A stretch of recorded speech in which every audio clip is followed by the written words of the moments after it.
Olá pessoal, tudo bem? Sejam bem-vindos de volta aqui à nossa aula de Direito Constitucional aqui do Eu Quero Passar.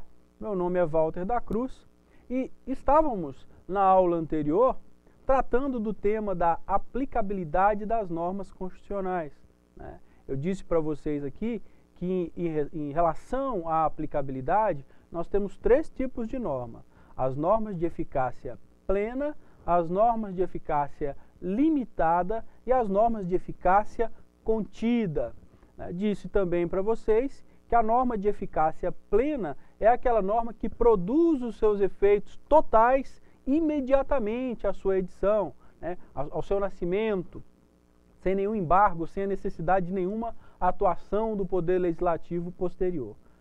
As normas de eficácia limitada, por sua vez, são aquelas normas presentes no texto constitucional, que têm efeitos, mas que não produzem seus efeitos principais porque necessitam de uma atuação do Poder Legislativo, né? O Poder Legislativo precisa criar uma nova norma, uma outra norma para integrar, né, para regular aquele direito previsto na norma de eficácia limitada. Só então, após a edição desta nova norma pelo Poder Legislativo, é que a norma de eficácia limitada irá produzir todos os seus efeitos.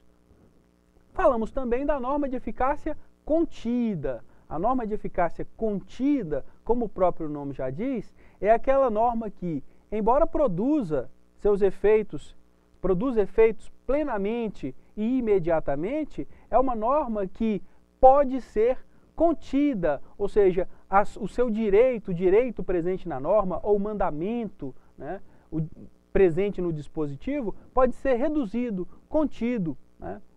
A abrangência dos seus efeitos pode ser reduzida por uma norma, né, criada pelo Poder Legislativo posteriormente. Ok? Então, normas de eficácia plena produzem efeitos imediatamente, todos os seus efeitos. Normas de eficácia limitada não produzem seus efeitos principais, dependendo de uma atuação posterior do legislador. E normas de eficácia contida são aquelas normas que produzem efeitos imediatamente, mas seus efeitos podem ser contidos, reduzidos pelo Poder Legislativo infraconstitucional. Ok? No entanto, pessoal, temos mais alguns temas, alguns assuntos para a gente esgotar aqui acerca da aplicabilidade das normas constitucionais. Ok? Eu gostaria que vocês viessem aqui até o quadro comigo. Então, vamos lá. Em relação, pessoal, às normas de eficácia jurídica limitada, é importante dizer para vocês que as normas de eficácia limitada se dividem em dois grupos. As normas de eficácia limitada institutivas e as normas de eficácia limitada programáticas, institutivas e programáticas. Para vocês entenderem melhor, as normas de eficácia jurídica limitada institutivas são aquelas normas que instituem, que criam instituições, por exemplo, né? É o caso aqui do exemplo que eu trouxe para vocês do artigo 98, no seu inciso 1 da Constituição Federal. O artigo 98, inciso 1, é o artigo que previu lá na Constituição a criação dos juizados especiais, né?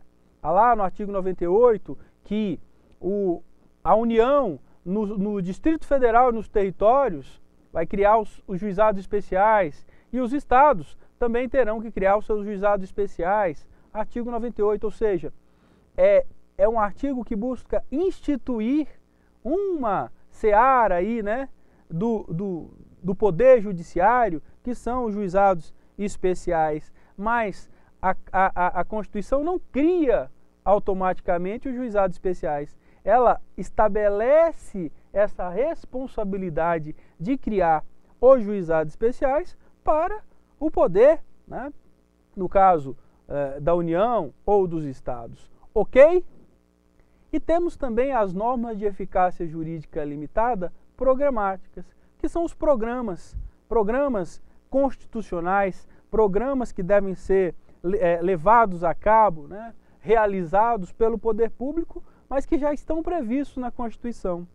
Para que vocês tenham um exemplo, para clarear aí para vocês, né, o que é uma norma de eficácia jurídica limitada programática, nós temos o artigo 215 da Constituição Federal, que definiu lá, né, que o poder público, né, o Estado, garantirá, né, o pleno exercício, né, dos direitos culturais, né, deve garantir o acesso, né, à cultura a todos. Quer dizer, são programas que devem ser levados a cabo, realizados pelo poder público, mas que já estavam previstos na Constituição, né?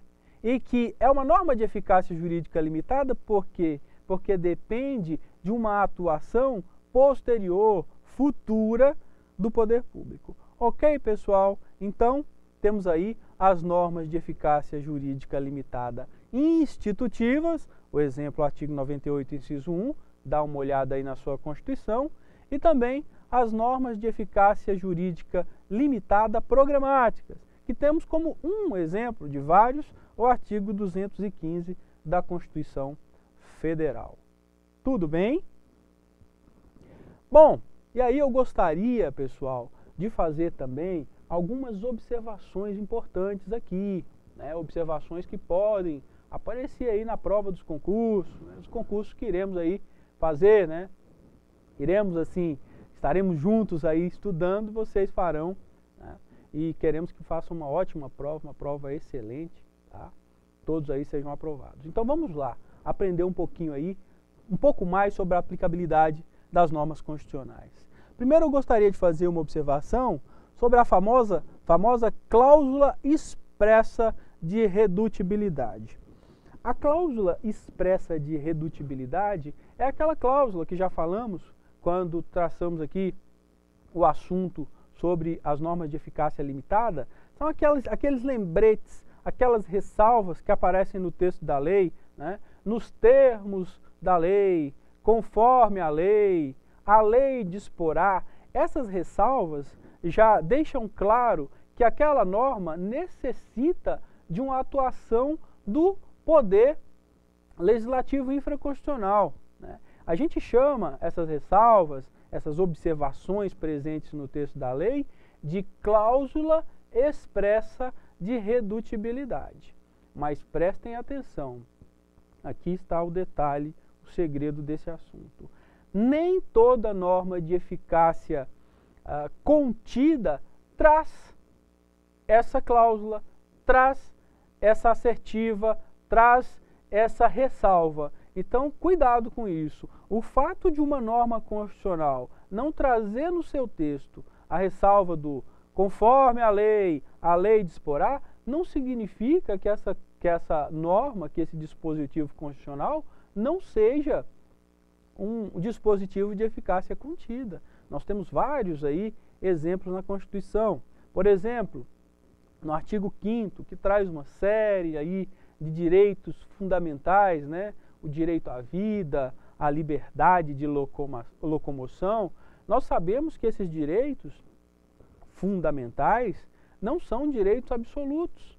Veja o caso aí, por exemplo, do direito à liberdade de locomoção, né? Que é restringido. Você não tem lá a ressalva, né, no texto da lei, né, que apresenta o direito à liberdade, o direito de ir e vir, como uma norma de eficácia contida. Mas nós temos no Código Penal brasileiro a previsão da prisão preventiva. Ou seja, a prisão preventiva, ela é o quê? Ela é uma restrição, ela é uma redução desse direito à liberdade de ir e vir, de locomoção do cidadão, né? Mas está implícita, ela não está explícita, né? Não é uma cláusula ali expressa, né? Mas nós sabemos que os direitos fundamentais, em sua maioria, são direitos relativos, não são absolutos, né? Podem ser reduzidos, limitados pelo poder legislativo infraconstitucional, ok? Então, observação que eu gostaria que vocês não se esquecessem. nem toda norma de eficácia contida traz no seu texto a cláusula expressa de redutibilidade. Muitas vezes, esta redução está implícita na lei, no tema, no assunto que trata a lei. Tudo bem?